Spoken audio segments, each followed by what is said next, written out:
आज Islamabad high court में और लाहौर हाई कोर्ट में इमरान खान साहब के मुख्तलिफ केसेस की समाअत है। इस्लामाबाद हाई कोर्ट में महफूज खाने के हवाले से हमारी दरख्वास्त पेंडिंग है। हम ये कहते हैं कि जो हमारा काबिल भरोसा डॉक्टर है वो खाना इमरान खान साहब का चेक करे और तब उनको दिया जाए, और हमारा ये कंसर्न बाकी है जो अभी तक हल नहीं हुआ। जब इमरान खान साहब की गिरफ्तारी हुई थी तो हम दरखास्त लेकर इस्लामाबाद हाई कोर्ट में गए। इस्लामाबाद हाई कोर्ट ने 2 महीने के बाद फैसला दिया और कहा कि जेल मैनुअल के मुताबिक देखा जाए।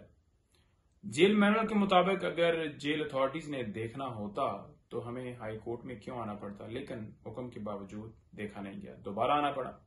मामला चल रहा है। 2 इमरान खान साहब की जमानतें नीचे से इस बुनियाद के ऊपर खारिज हुई कि इमरान खान साहब अदालत में पेश नहीं हुए। इमरान खान साहब उस वक्त जेल में थे और अदालत ने हुक्म देना था और सरकार ने सिक्योरिटी के इंतजाम करने थे और इमरान खान साहब को अदालत में पेश करना था। इमरान खान साहब की बेल जो है वो मेरिट के ऊपर सुनी जाती, क्यों टेक्निकली बुनियादों के ऊपर खारिज न होती। लिहाजा 9 बेल्स जो इसके अलावा थी वो इसी बुनियाद के ऊपर इस्लामाबाद हाई कोर्ट से बहाल हो गई। लेकिन इन 2 बेल्स के अंदर नैब जो है बाकायदा तौर पर कंटेस्ट कर रहा है। वो कहता है जी कि टाइम बाद है, यानी कि वक्त के बाद आए हैं। उन्हें 4 साल नवाज शरीफ साहब का टाइम जो है वो नजर नहीं आता। उस वक्त वो कहते हैं कि बेशक जमानत आगे दे दी जाए, और बयानात जो हैं नवाज शरीफ साहब के हक में दिए जा रहे हैं और सफ़ें बिछाई जा रही हैं, वेलकम किया जा रहा है। और दूसरी तरफ वो आगे कॉन्टेस्ट कर रहा है। ठीक है, कॉन्टेस्ट करे, लेकिन आपको निजाम इंसाफ के हवाले से थोड़ा सा बता रहा हूं। इसके साथ साथ 7 बेल्स इमरान खान साहब की लाहौर में इसी बुनियाद के ऊपर खारिज हुई कि वो पेश नहीं हुए। 9 मई के हवाले से ये FIR थी।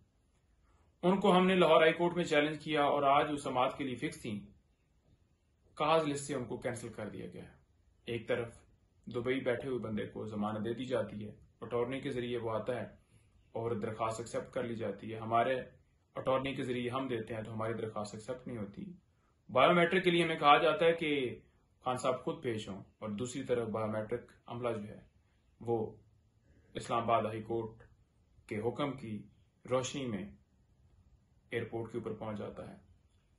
ये है सूरत हाल, ये है इंसाफ का दौरा निजाम, ये है आपके सामने इमरान खान साहब के केसेस की आज की डायरी। और आखिर में मैं ये कहना चाहूंगा कि इमरान खान साहब का साइफर केस के अंदर फैसला महफूज किया गया है जमानत के ऊपर, उनकी क्वैशमेंट की दरखास्त के ऊपर, ट्रायल को रोकने के हवाले से। वो पिछले मंडे का महफूज किया हुआ है और अभी तक सुनाया नहीं जा रहा। और दूसरी तरफ ट्रायल को दौड़ें लगी हुई हैं, चालान भी जमा हो गया, कॉपी भी तकसीम हो गई, फर्द जुर्म भी जबरदस्ती लगा दिया, जबकि इमरान खान साहब ने उसको बाकायदा तौर पर यह कहा कि मुझे जो है कॉपी फराम की जाए। साइफर जो है उसकी कॉपी रिकॉर्ड के ऊपर नहीं है, मिनट्स मीटिंग के हवाले से या बाकी डॉक्यूमेंट्स, लेकिन कोई ऐसा प्रोसेस नहीं किया गया। और जो हमारी तरफ से दरखास्तें दी गई फौरन कहा गया कि जनाब वापस लें, कोई और दरखास्त लेके आए कॉपियां लेने के हवाले से। तो जबरदस्ती फर्द जुर्म आयद किया गया और उसके ऊपर इमरान खान साहब ने बाकायदा तौर पर नोट भी लिखा है कि मैंने इसको बिल्कुल मैं कबूल नहीं करता, मुझे कोई मौका नहीं दिया गया। ये है जी केसेस की तफसीलात। Thank you.